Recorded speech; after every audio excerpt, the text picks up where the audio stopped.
Hi friends, welcome to VG Nursing channel. Last video we have seen acid-base normal values and how to find the imbalance using the values of pH, carbon dioxide, bicarbonate. Now what we are going to learn is how the body maintain the pH balance, their mechanisms and the detailed view of their imbalances. Okay, let's go into the video.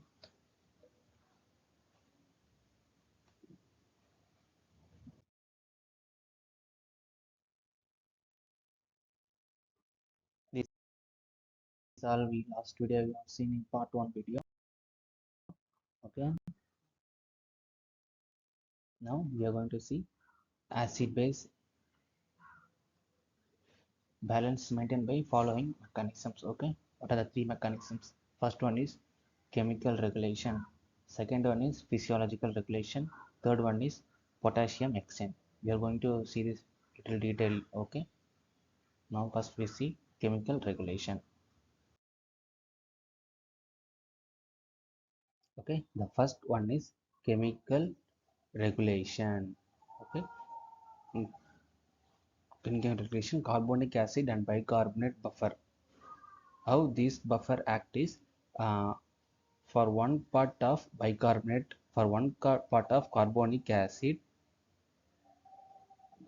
it is equal to 20 parts of bicarbonate. Okay, this carbonic is acid, this bicarbonate, this is a base. Okay, this the body will maintain like this. Okay, the next, this is the formula.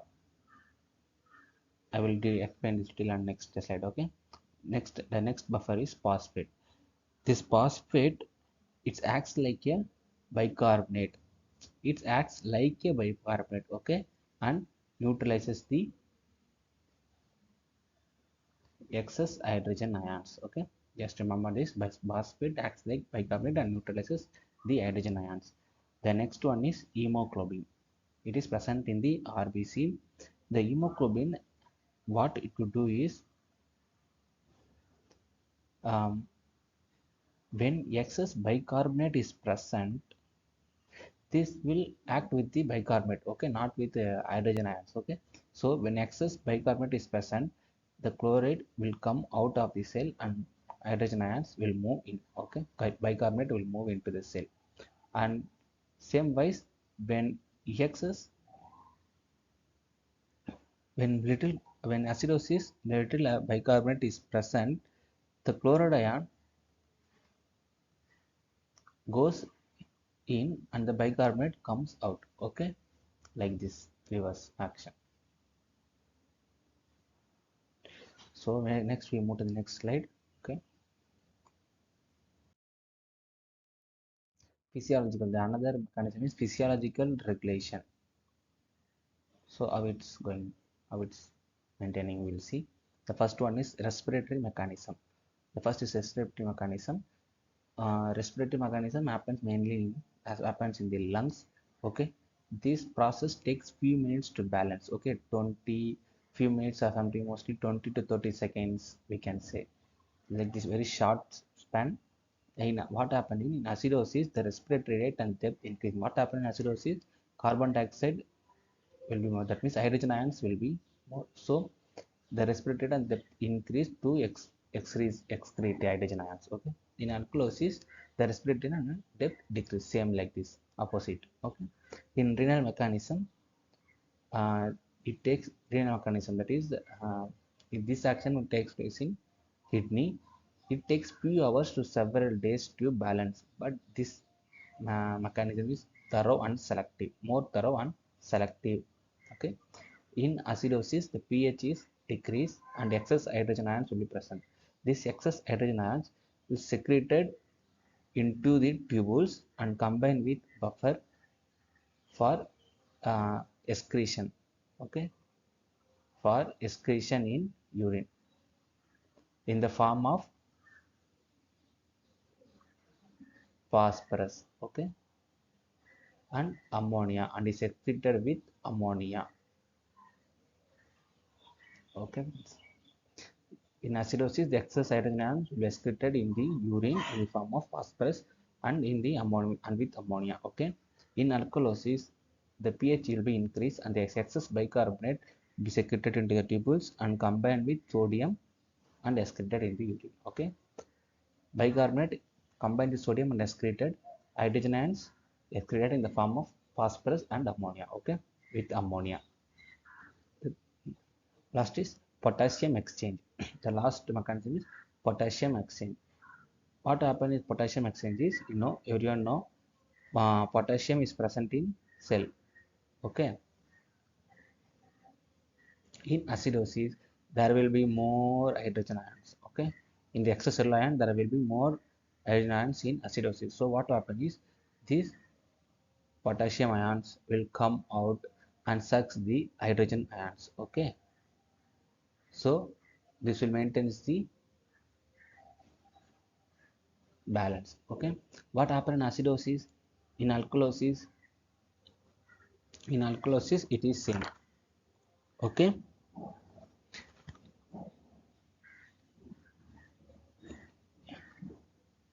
in alkalosis what happens is there will be less hydrogen ions present in the extracellular ions. So what happens is the potassium goes inside and it releases the hydrogen ions. So more hydrogen ions will come outside and tries to maintain the balance. Okay, in acidosis hydrogen ions goes into the cell. In alkalosis hydrogen ions comes out of the cell. Okay, that's the true. I will write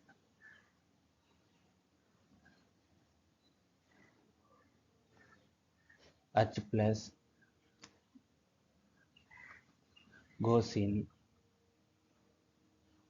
alkalosis, H plus comes out. Okay, just remember this. We move to the next slide.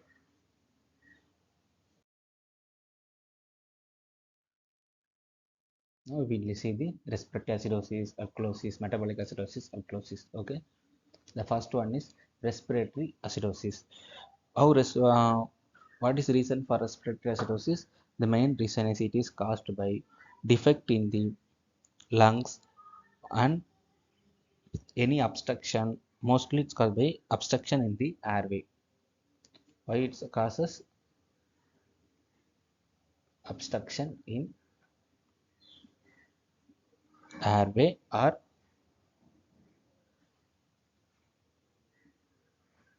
any condition cause respiratory depression. Okay, any condition cause respiratory depression. These are the most common cause.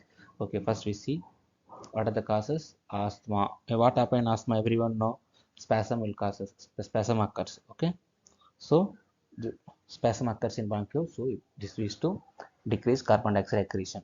In anaphylaxis, what happen? Excessive mucus will be collected.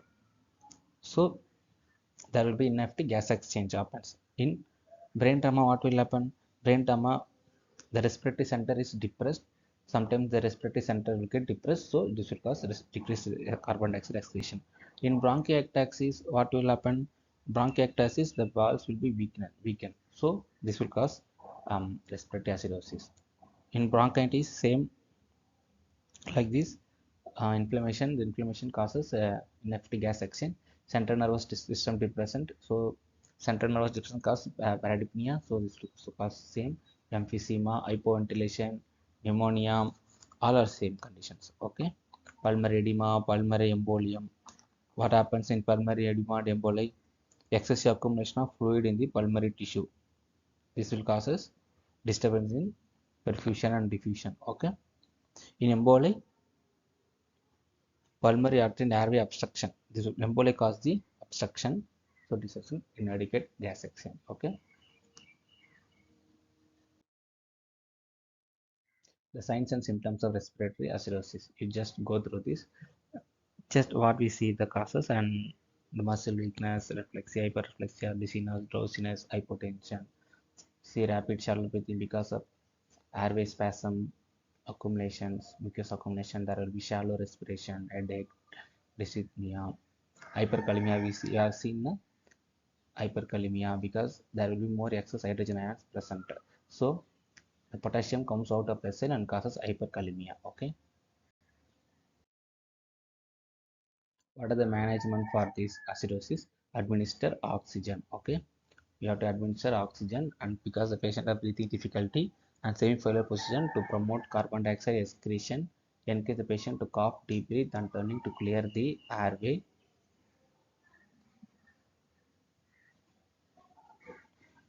To promote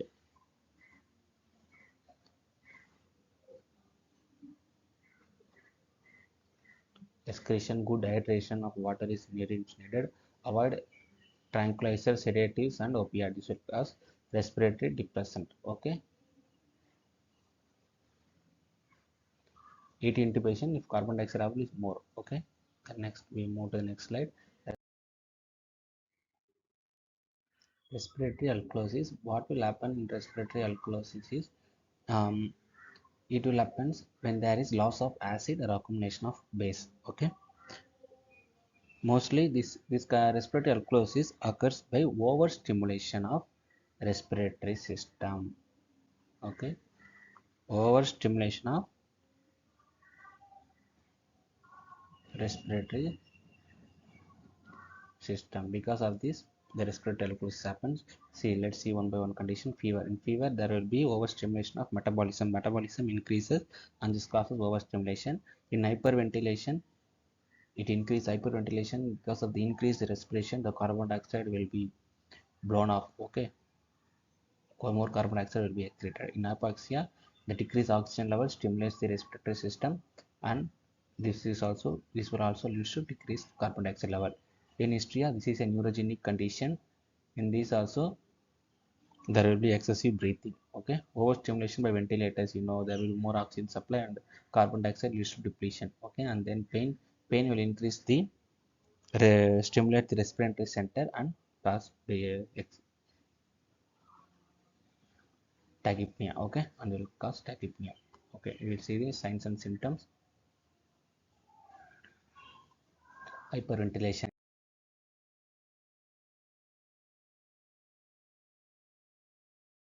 increased rate and depth. Tachycardia will be there, or increased heart rate. Hypotension will be there. Hypokalemia, you see, in that mechanism you have seen, when there is H plus is less, potassium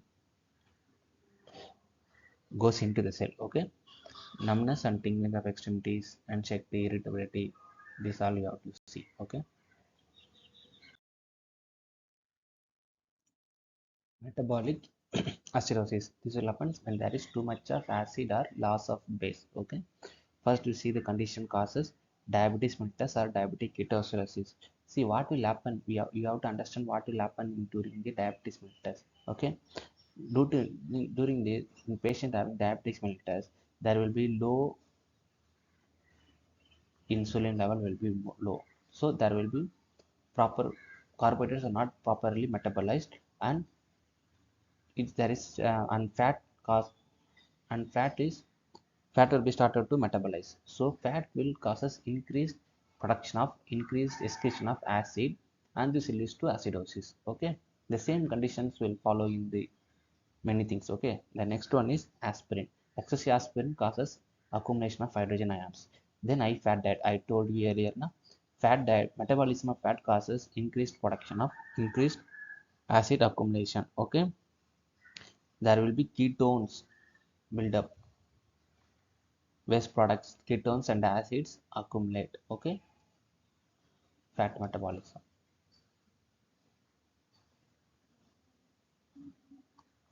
Fat metabolism in DM and fat. DM also is the same, fat started to metabolize, and high fat diet also causes ketone and acid accumulation. Okay, insufficient metabolism of carbohydrate. See, when there is decreased supply of oxygen to the body, the carbohydrate metabolism causes lactic acid production, and this causes lactic acidosis. Okay, lactic acidosis. Insufficient metabolic carbohydrate causes lactic acidosis due to. Okay, next is malnutrition. During the malnutrition, the fat will start to metabolize. The fat will start to break down, and this causes ketones and acid accumulation. Okay, the same condition.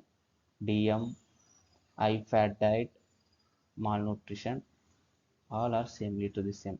And kidney disease.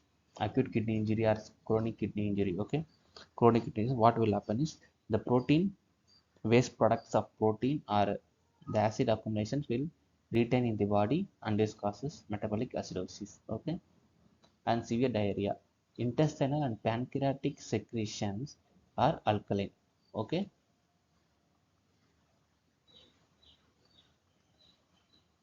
pancreatic secretion alkalines. Okay, so this loss of this leads to acidosis. Okay, just you have to remember like this, you never forget. If you know the reason, you never forget. Okay,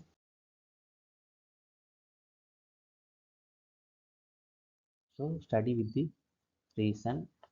Okay, why it's happening, just like this, you will always remember this. Okay, the metabolic acidosis symptoms, just like this we have to go through. We have to know hyperkalemia. Why hyperkalemia? Because potassium comes outside. Just what we studied, just with this we can know what are the signs and symptoms. Management is we have to give insulin to prevent fat metabolism. Dialysis, we have to do dialysis for the kidney injury patient to remove the waste. Low protein diet will prevent the buildup of ketones and all. Okay, protein waste. Next slide, we move to next slide. Metabolic alkalosis. This will occur due to excessive accumulation of base or loss of acid. See, we will going to see what are the time is very late time. We have crossed 16 minutes, so I'm going to fast. Okay, my first cause is diuretics. In diuretics, there will be more hydrogen ion between loss, so this will cause metabolic alkalosis. Excessive vomiting or GI section. Already we have seen in pancreatic and intestine that it is the secretions are alkaline.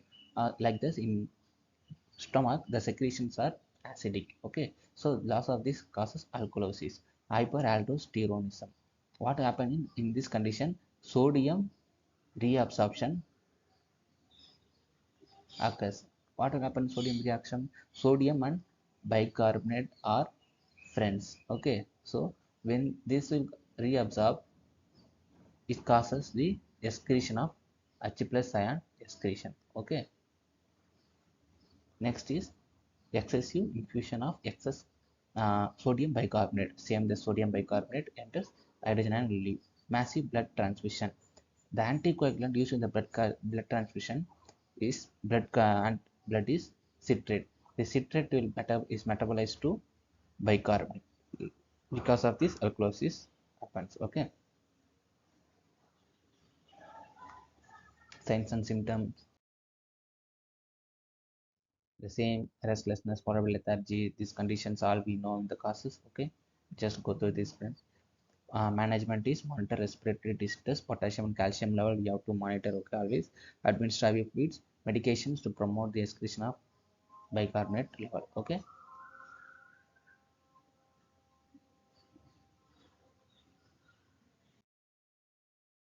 thank you, friends.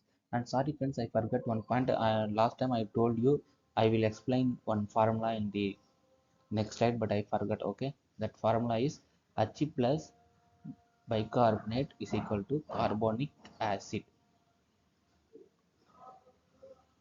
and water. In acidosis, what will happen is, in acidosis the H plus ions bicarbonate will combine to form carbonic acid, and in H plus there will be more carbonic acid, and this carbonic acid break down into carbon dioxide and water, and this will excreted through lungs. Okay, what happens in alkalosis, the carbon dioxide and water combines to form carbonic acid, and this will increase the hydrogen plus hydrogen bicarbonate ions. Okay, reverse. That's why we are promoting the carbon dioxide retention in alkalosis. Okay, friends. Okay, just the points.